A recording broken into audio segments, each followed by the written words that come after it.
حرب حرق الأعصاب في البطولة الوطنية. الفرق كتلعب تحت حرارة مفرطة كتذوب الحجر. نجم عالمي كيرجع بهاتريك كيزلزل الملاعب. فريق كان في الصدارة فإذا به كيتصدم بسقوط مدوي وعاصفة ديال الكروت الصفراء. والجماهير المغربية كاملة عاشت ليلة حزينة في مركب مولاي عبد الله بسبب ضياع لقب قاري. الجولة 21 ما كانتش مجرد كرة، كانت سيناريو ديال فيلم رعب حقيقي حتى الدقيقة 94. مرحبا بكم في قناة عين المغرب. اليوم غندخلوا الكواليس جحيم الجولة 21 من البطولة الاحترافية. صراع الصدارة شعل العافية. الرجاء اختفت المركز الأول مؤقتا. الوداد رجعت بقوة للحسابات، ولكن لغز ديربي العاصمة المؤجل كيبقى هو القنبلة الموقوتة اللي كيهدد كل شيء بسبب جرح قديم في مركب مولاي عبد الله. شنو وقع في هاد 90 دقيقة؟ كيفاش تبدلات موازين القوى؟ بقاو معايا حيت غنفرتكو هاد الجولة ماتش بماتش. نبداو من أكادير. الرجاء الرياضي مشات الملعب أضرار وعينها على حاجة وحدة: الصدارة، ولا شيء غير الصدارة. الماتش ضد أولمبيك دشيرة ما كانش سهل، صراع تكتيكي طاحن في المطبات الأولى. ولكن في الدقيقة الأولى من الوقت بدل الضائع للشوط الأول، المهاجم الأردني محمد فيصل أبو زريق المرقب بشرارة غيطلق قذيفة هزات الشباك. في الشوط الثاني الحرارة المفرطة نزلت كالمطرقة على اللعابة. الإيقاع طاح، ولكن الدراما ما تقاداتش هنا، لأنه في الدقيقة 94 المهاجم اسماعيل خافي كياخد الورقة الحمراء بعد الطرد. الرجاء كملات الماتش ب10 ديال اللعابة والتزموا الدفاع حتى صفارة نهاية. 3 نقاط غالية بزاف خلات الرجاء تتربع على عرش الصدارة مؤقتا ب 42 نقطة، وتخلي الدشيرة في المراكز المكهربة ب 18 نقطة. ومن أكادير نمشيو للماتش اللي حبس الأنفاس: الوداد الرياضي ضد حسنية أكادير. الماتش اللي سالب 3-2 لصالح الوداد. العرض كله كان ببطولة رجل واحد، حكيم زياش. البداية كانت في الدقيقة 33 من ضربة جزاء. الحسنية ما سكتاتش، تعادلوا بسرعة في الدقيقة 37 بواسطة اسماعيل الهريلة.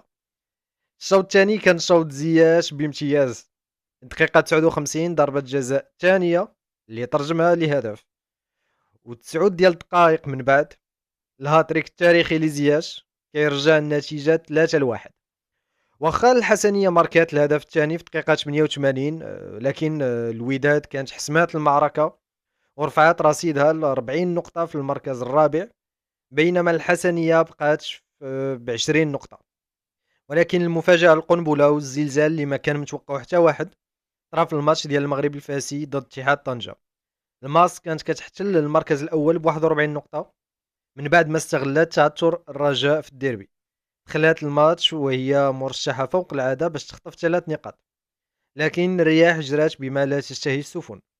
الشوط الأول سلب التعادل السلبي 0-0، ولكن مع بداية الشوط الثاني وتحديدا في الدقيقة 52 هجمة مباغتة: جواد غبرة كيمرر الكرة وهيثم البهجة كيحطها في الشباك 1-0 لفائدة اتحاد طنجة. الدقائق الأخيرة من الماتش تحولت لمعركة عصبية حقيقية وضغط رهيب. الحكم بدا كيوزع في الكروت الصفراء بحال شتا في الدقائق الميتة: جواد غبرة وهيثم البهجة في الدقيقة 88، بابا ماري غاي في الدقيقة 91، محمد لاروش في الدقيقة 93. اتحاد طنجة قاتلات حتى صفر الحكم حتى نهاية الماتش، وكان هذا سقوط مدوي للمغرب الفاسي اللي جمد الرصيد ديالهم ب 41 نقطة وضيعوا فرصة العمر لخطف الصدارة. وهذا السقوط خدم مصالح نهضة بركان والوداد اللي زادوا قربوا ليهم ب 40 نقطة. وقبل ما نمشيو للعاصمة اجي نوقفوا عند البركانيين اللي كينفجروا في اخر الدقائق. نهضة بركان استقبلت نهضة الزمامرة في ماتش كان غادي للتعادل السلبي 0-0، ولكن في الدقيقة الأخيرة من الوقت بدل الضائع الدقيقة 94 كيخرج باول باسين باسيست من محمد المرابط وكيضرب هدف قاتل كيدي البركان 3 النقاط اللي غالية.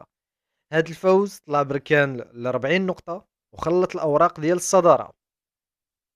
أما لتحت يا لطيف على حرب البقاء، الكراسي كتشطح. أولمبيك أسفي غارقة في المركز الأخير، المركز 16 ب15 نقطة بعد التعادل ديال 1-1 مع الدفاع الحسني الجديدي. وفي ماتش الموت اتحاد توارقة دارت عملية انتحارية وربحات اتحاد يعقوب المنصور ب2-1 باش يتساواو بجوج ب16 نقطة في المراكز 14 و15. بلا ما ننساو كوكب المراكشي اللي ضرب النادي المكناسي ب3-1. الفروق الصغرى صراحة كتاكل في بعضياتها، وكل نقطة دابا ولات كتساوي الذهب. السؤال دابا اللي كيدور في بال أي مشجع مغربي: فين هو الجيش الملكي؟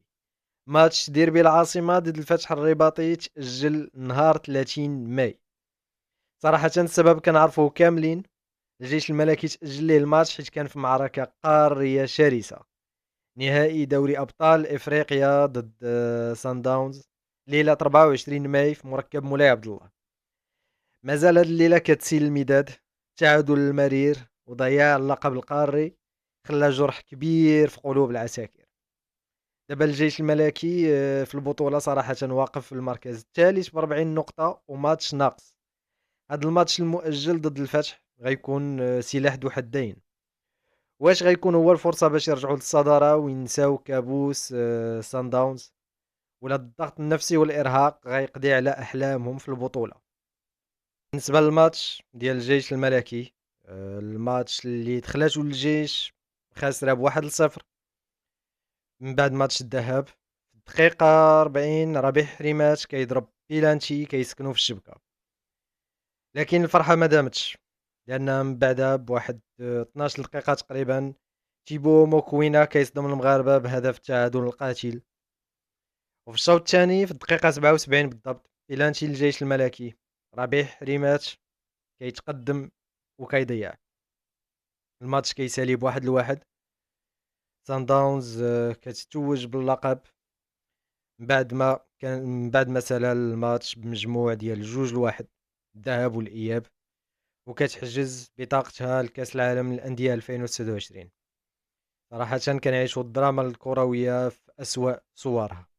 بهذا اللقب سان داونز دات تشامبيونز ليغ للمرة الثانية، لكن إلا جينا نشوفوا السجل الذهبي كنلقاو غليان في القارة، لأن الأهلي المصري هو المتربع على العرش بلا منازع، متبوع بالزمالك والترجي، وطبعا كبرياء الكرة المغربية الوداد الرياضي والرجاء العالمي اللي شرفونا شحال من مرة، والجيش الملكي براسو اللي من الأندية العريقة اللي سبق لها عنقات المجد القاري، واخا الحظ عاكسو هاد المرة. كرة القدم هي هذه، كتعطي وكتاخد. الجيش ضيع اللقب القاري، ولكن البطولة الوطنية مازال مفرقعة ومازال فيها ميدار. الفارق بين الرجاء الصدارة والوداد وبركان والجيش هو غير جوج ديال النقاط، ومؤخرة الترتيب كتاكل الضغط. نتوما كجمهور شنو كيبان لكم؟ واش الجيش قادر ينفض الغبار ويرجع يدي البطولة في الديربي المؤجل؟ وشكون الفريق اللي كتشوفوه غيودع القسم الاول؟ هبطوا دابا للتعليقات وكتبوا لنا توقعاتكم، وما تنساوش تفرقوا وزير اللايك، بارطاجيو الفيديو مع صحابكم الكويرية، واشتركوا في قناة عين المغرب، وفعلوا الجرس باش يوصلكم ديما الجديد. كانت معكم قناة عين المغرب، تهلاو فراسكم، الى الفيديو القادم بإذن الله.